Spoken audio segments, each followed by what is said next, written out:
నమస్కారం, నా పేరు తేజస్విని. బీసీఎన్ న్యూస్ కి స్వాగతం. ముందుగా ముఖ్యాంశాలు. నెల్లూరు సిటీ నియోజకవర్గ ఉత్తమ కార్యకర్తలతో సమావేశమైన మంత్రి నారా లోకేష్ ఈ నెలాఖరులోగా ఏఎంసీ దేవాలయ కమిటీల నియామకం పూర్తి చేస్తామని వెల్లడి.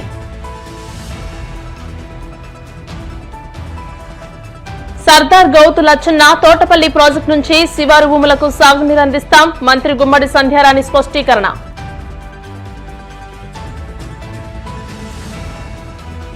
విశాఖ పోర్టు కళావాణి స్టేడియంలో ఆత్మీయ అభినందన సభ. బీజేపీ రాష్ట్ర అధ్యక్షుడు పీవీఎన్ మాధవ్ కు ఎంపీలు ఎమ్మెల్యేల అభినందనలు.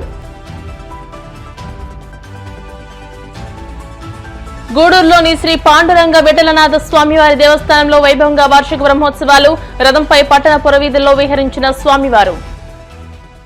టీడీపీలో ఇకపై కష్టపడి పనిచేసే వారికే పదవులు దక్కుతాయని, ఈ విషయంలో ఎలాంటి రాజీకి తావులేదని పార్టీ జాతీయ ప్రధాన కార్యదర్శి మంత్రి నారా లోకేష్ స్పష్టం చేశారు. పార్టీ కోసం పనిచేసిన వారిని గుర్తించి గౌరవించడమే తమ ప్రభుత్వ ప్రథమ కర్తవ్యమని ఆయన అన్నారు. నెల్లూరులోని అనిల్ గార్డెన్స్ లో నిర్వహించిన ఉత్తమ కార్యకర్తల సమావేశంలో లోకేష్ పాల్గొని మాట్లాడారు. గతంలో జరిగిన పొరపాట్లను పునరావృతం చేయబోమని, పార్టీలో ఏమైనా తప్పులు జరిగితే సరిదిద్దుకోవడానికి సిద్దంగా ఉన్నామని తెలియజేశారు. కార్యకర్తల అభిష్టం మేరకు ఈ నెలాఖరులోగా నామినేటెడ్ పదవులైన వ్యవసాయ మార్కెట్ కమిటీ, దేవాలయ కమిటీలను భర్తీ చేస్తామని హామీ ఇచ్చారు. పార్టీని క్షేత్రస్థాయి నుంచి బలోపేతం చేసేందుకు ప్రతి 4 నెలలకోసారి కార్యకర్తలు ప్రజల్లోకి వెళ్లేలా సరికొత్త కార్యక్రమాలు రూపొందిస్తున్నామని వివరించారు.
పార్వతీపురం మన్యం జిల్లాలోని సర్దార్ గౌతు లచ్చన్న తోటపల్లి ప్రాజెక్టు నుండి శివారు భూములకు సాగునీరు అందిస్తామని రాష్ట్ర శిశు సంక్షేమ శాఖ, గిరిజన సంక్షేమ శాఖ మంత్రి గుమ్మడి సంధ్యారాణి అన్నారు. తోటపల్లి ప్రాజెక్టు కుడి ప్రధాన కాలువకు కురుపాం ఎమ్మెల్యే తోయిక జగదీశ్వరితో కలిసి సాగునీటిని విడుదల చేశారు. ఈ సందర్భంగా మంత్రి మాట్లాడుతూ గరుగుబిల్లి మండల ప్రజలకు సాగునీరు సరఫరాకు అవసరమైన ప్రతిపాదనలు చేయాలని సూచించారు. తోటపల్లి, జంజువతి, పూర్ణపాడు, లాభేసు వంతెన నిర్మాణం పనులను పూర్తి చేసేందుకు చర్యలు చేపడతామని అన్నారు. సాగునీటి ప్రాజెక్టులకు ముఖ్యమంత్రి చంద్రబాబు అధిక ప్రాధాన్యతనిస్తున్నారని చెప్పారు. ఐటీడీఏలు పూర్తి స్థాయిలో పనిచేసేలా చర్యలు తీసుకుంటామని అన్నారు.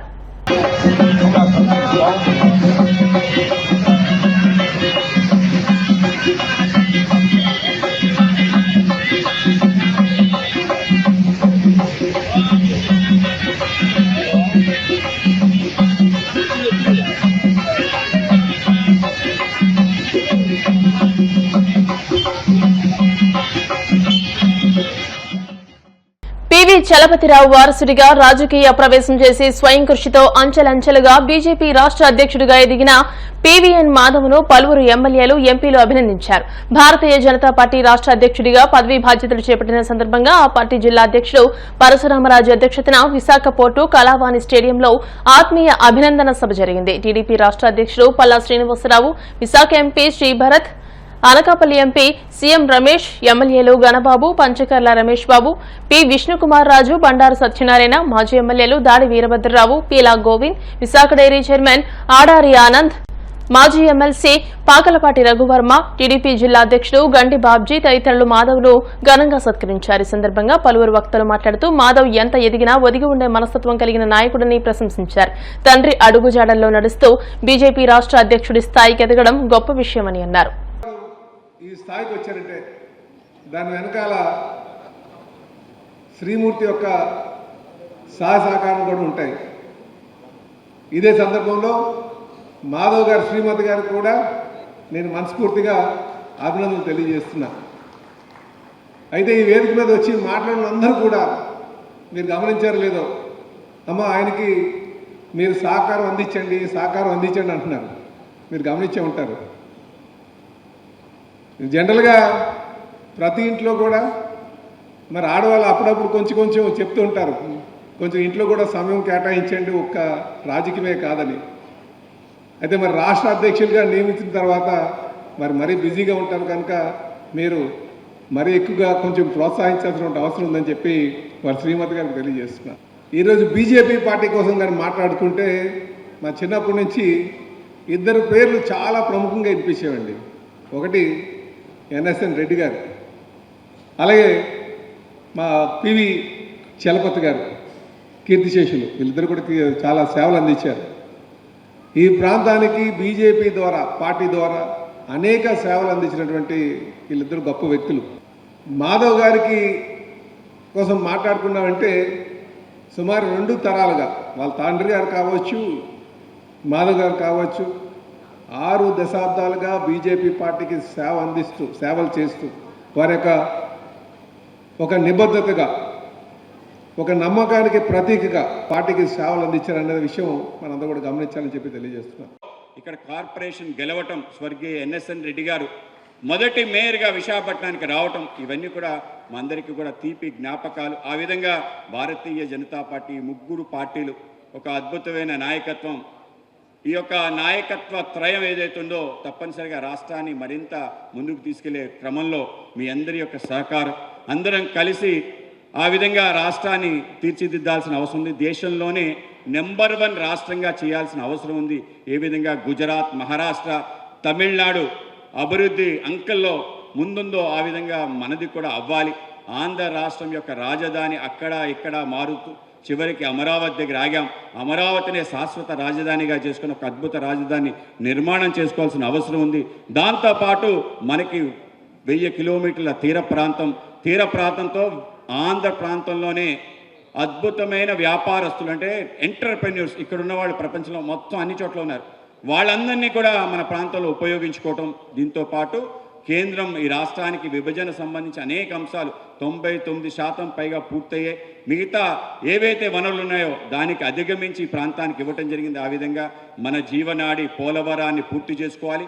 పోలవరంతో పాటు మన ఉత్తరాంధ్ర జీవనాడి, ఉత్తరాంధ్ర సుజల స్రవంతి ఆ యొక్క ప్రాజెక్టు పూర్తి చేసుకోవాలి. ఆ విధంగా అన్ని ప్రాజెక్ట్స్లు పూర్తి చేసుకొని మనందరం కూడా ఆ యొక్క వైభవాన్ని తప్పనిసరిగా చూడాలి. స్వర్ణాంధ్ర అనే కళ ఏదైతుందో మనకు సాకారం అవ్వాలి.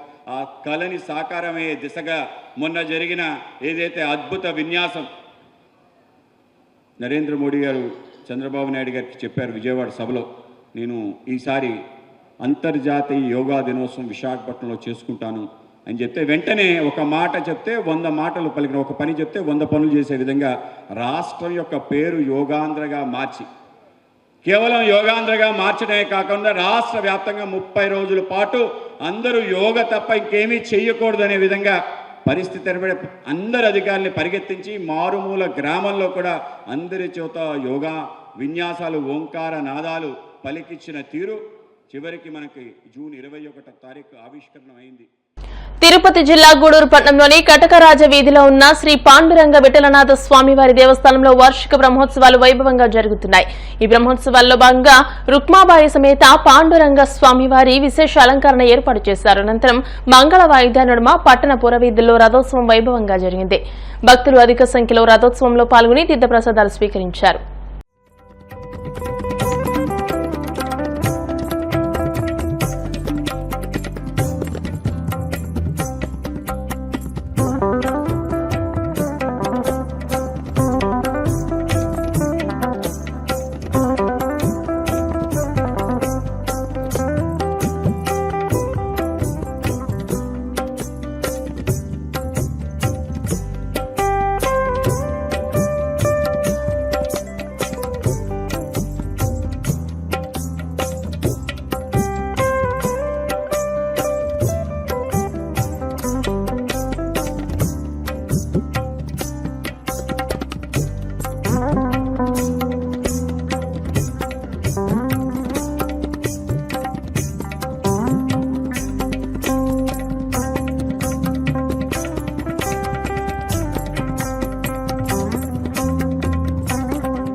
ఇప్పుడు కాసేపు ప్రకటనలు.